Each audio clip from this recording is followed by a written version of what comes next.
magandang gabi mga kamanang. Epiplex ko lang po sa inyo yung in-order kong bottle ng cat ko. Ito lang Ito po di ba cute? Bote ng cat ko. Naiiba kasi siya kaysa dito.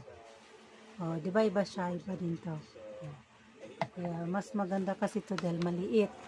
Malaki kasi yung dati. Yung una mas malaki.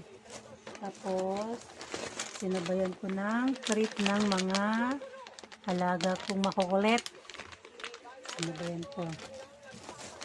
Kasi sayang yung shipping fee. Yan. Tuna at saka salmon. Salmon tsaka tuna. Yan.